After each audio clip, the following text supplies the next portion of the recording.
ai usi mai a whaafonga. I se tautua whaopopole nei a lau Samoa Entertainment TV mai e pia. Inisio tala o tape nai le ofisa o le loia sili mo le whaatautonga o lona whaulu mo le tolu tausanga. Ai ua whaailoa le whaate ia o le tamaita i loia sili a maunga Precious Chang i le whaasalalaunga. E le eise whaamaoninga i lunga o le newspaper le Samoa Observer talu e se ase a lava whaita wai. Ai nā la foi ona ia sila fia ona walongo atu e se tangata i ate ia. Olo anga i atu le loia sili i fiti ila na malanga wha le malo mua i le fono a minister a malo le taupulenga. Ma wha manino mai ai e lona ofisa. E le i o atu se vala au i le ofisa ma wha apea nā foi i le tamaita i loia sili. E le ai foi se iloa o ni fuafuanga mo se malanga i te fono a minister tu la fono i fiti. Mai e se whamtalanga o lo ta uele newspaper peitai e ta ua le ngarue ngā ofisa wha salalau. Ta ua foi le sao o whamtalanga wha te tau i ofisa o le malo. O le wha salalau ni tala e le wha maonia mani whamtalanga e ta ita i se nai tangata lautele. Ma tu maulalo i nai ngarue ngā wha atino. Ai o le ofisa lava i o le loia sili o lo tau lai ana ngarue ngā whai wha maoni ma le ala o mea e wha atino ai lana au nanga. Ai nisi o tala usi mai le whaafonga i le taulmanga, whaatalanoanga a le whionga le minista o le matanga ruenga o tinam tamaitai ai o le poloketi po le polkala mea tina e le malo le 2 miliona tala. Le whionga le minista mo e whaawawo Julius Akoi. Ono le malamalama i nisi o whaafitauli. Ai o le terminei le ro watua o se update lai titi awale whama moe. O le o mauna ta pena le tanga venga i tainga uma a tonu e lo tonu maon tua le tua o seleni e o le tasitesi man 1 miliona i tua i tu malo fati no le poloketi mo mo le selali maskuta la tanga te tas ia e selai manis poloketi ua fingalo ai e tai fono mai tu malo e fati pea o mona tu fale selali maskulu ai le mai al seleni Molo tau sila fia e lo tau whai mutanga wena e whaatino le atura.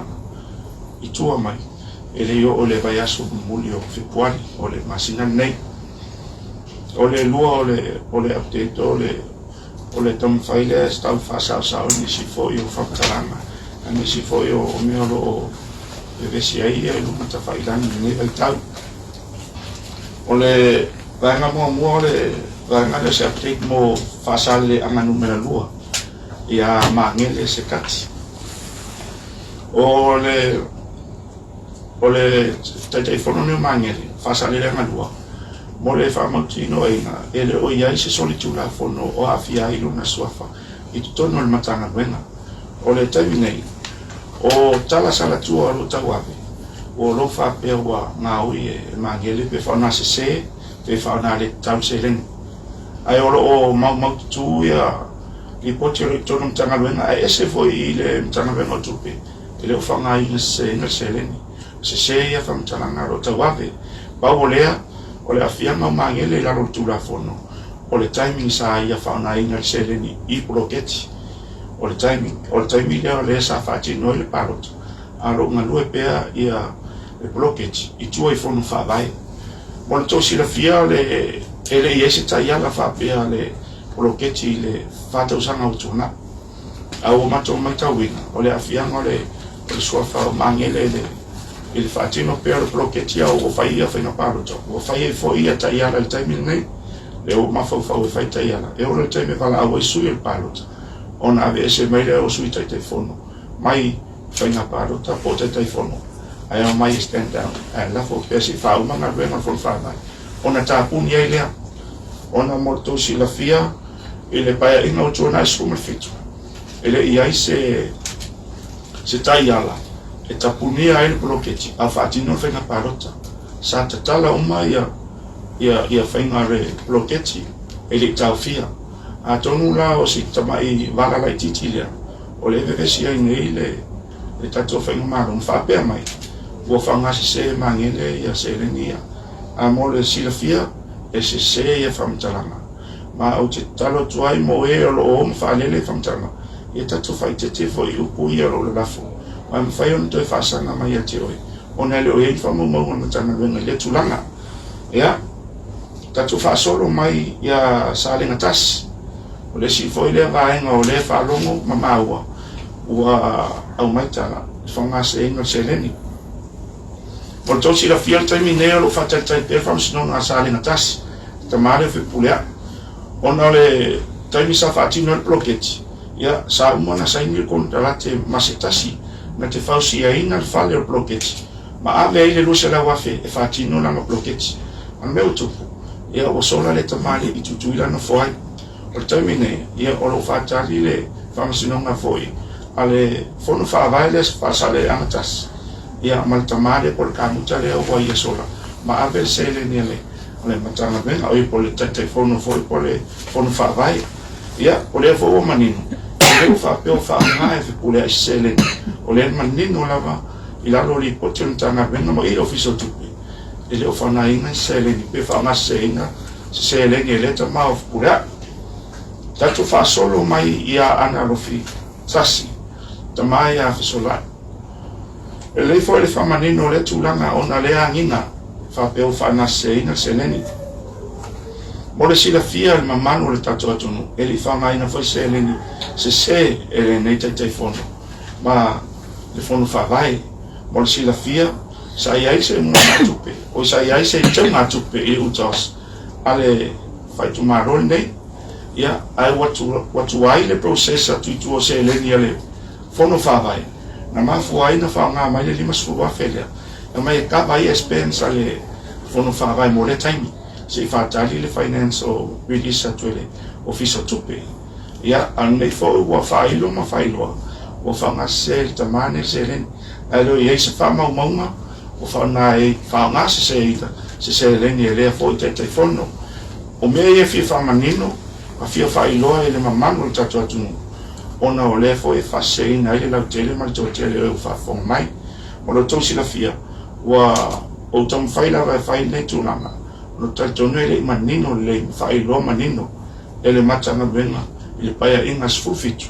Ia tua inga nei wa tu mai nei tonu i le paia inga sfumalvan. Ia mo lo tausi la fia ino matulai mai. Sau loa mata ofi le ia tato whale ia te fono o fono whaavai. Ona o le paia inga sulfitu e umo lato suia. Sa whai whale lei tusi, ta pena lei, e maabero whamai o lato nga beno whatino. Ta ofi marwhamai na seleni. Ia ma wha leo ia, e se taimi on te tala lea. Ia, nau tosi la fia, o le aso sfulu o januar. A toi te tala ai, ai te tala la, ua lalo le paia inga skumal van. Ua uman ta pena ta iala, o mea uma lewa iai, pao leo, whangaso longa process, o leo whatino, e ono whai atu, o mea uma, sa ta ofi, se tau ta pena sta iala, ono o tele whawhitauri, sa tutupu mai le pae inga sufitu, leo te uma, whau ai, le pae inga sfurvanu mo le mewai tau, ia, mo le, au nasi na update, e di whesili, o taimi le leile, tuatu le tatou, po ai lava e se fesili fia mamalama mo le whawai, ma whalau lava. Whaftai lau fionga i le Minister tanga renga whaftai i le whamalamalanga manino. Ai o le toi fia turi loa tu lavo si vaenga leana e sau noa iai. Ulaua manino mai ia whaipule na iai ma tupe ma tutuunga ma lato whangaio inga whaatase foi ma whamauninga peona. Sila fia umalava mai le whamsinonga ni si o whaipule. Peitai, o le fisili le fia tu nātu lo fiunga whamul le al Minister. O le polkalame leo atina e le 2 miliona. Na e sau no o le la whamua ia le vaenga tupe lea tasi tesi ma le 2 miliona. Anganga pipi ima ia ikua ma le fasi foi upu e whaatupe ai ia se lau 5 sutala. Se tue whamanino mai ale le vaenga na whamulmole. Ia, whaftai. O lo tausi la fia. O le tasi tesi ma le 2 miliona. O le se eleni leo le pae inga suma fitu. O le ufa maia. Ia eftoa maia neila ia iuni. Ia mo le tausi la fia. O le ufe puari mati. A pelila me iuni. Toe whama sina. O le baba ai mamao le mano. Wa e umalo iuni. Iulai. Koe intaito funu whaavai le 2 miliona. O le asa ta pena il mano is proketi.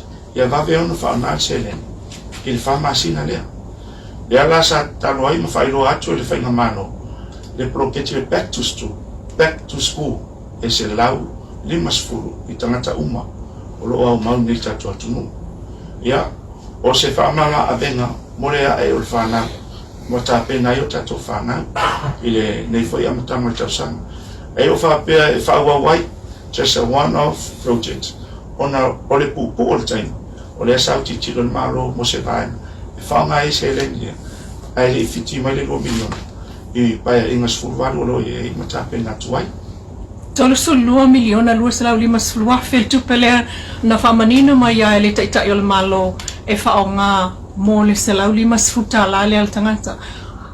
E leo manino a po le tasi tesima le malu miliona le ai tu malo leo le afa atu pele selau 5 tala lea. Ia, o le manino a pe no whailo atu o le whateta inga lau whanga pe lau tu malo o lau tu malo o le whaafe i le 5 le lato population. Ia, a whaapela se lau 5 tala tangata totas pe whaarua le fitu se lau wafe le varu se lau wafe o le whateta inga. Ia, ona uma leo le varu se lau wafe lea i le 1.8 tutoe e le tasi miliona mai la 1.8 alo tu malo le tasi miliona lana ia un whairona whai nisi roketi e whata tau i lo utu malo pe o whanau ia a onga i le luna le universite ia o a foini au wanga rue fia whai tau whanga i le taimi pupu lea whamasina a mole e ai tu malo a tala lato 1.8 e tala maia ona o le totele pe lo iai mai le vaenga le mai vai maumatasi se i pa ia whale ata wha o lo tosi la fia a tala ta se lau 5 tu maro e umai fo pe alu le lato 1.4 1.6 e umai fo la o umai se len wale sila blokete fatino ia ngala corporation cost le toi ia ata pena mal lato le ochi ona fatali lola ia 2 miliona le fiki i tonu o iulai masin o tausanga le E toi whaatumu lai le tonu 2,250,000 tala le tasi 0.8 miliona lea la whaonga e whaatupei ia vaenga mua ia mo tamatiao. Le tam whaila ka whamamana matu e le ese tupe malo ona molo sila fia o mea umai whaatupe malo e taula wana whaile proketi o le paketi approve mai i le paketi o le toskulu 2 miliona lea pe ina taua o le tūwhata singa na o le awhaina o le population Samoa lua se lau skulu 5 afe tangata ia ona ka kilekile ai le se lau 5 skulu tangata totas le mau mai poloketi e tua le i tumalo le mau le toskulu 2 miliona le taua e le fianga le lipalmia Tātou tue whewila i lea sātai au. O nanga level nei, whai pēa lau Samoa, Entertainment TV, mai Samoa.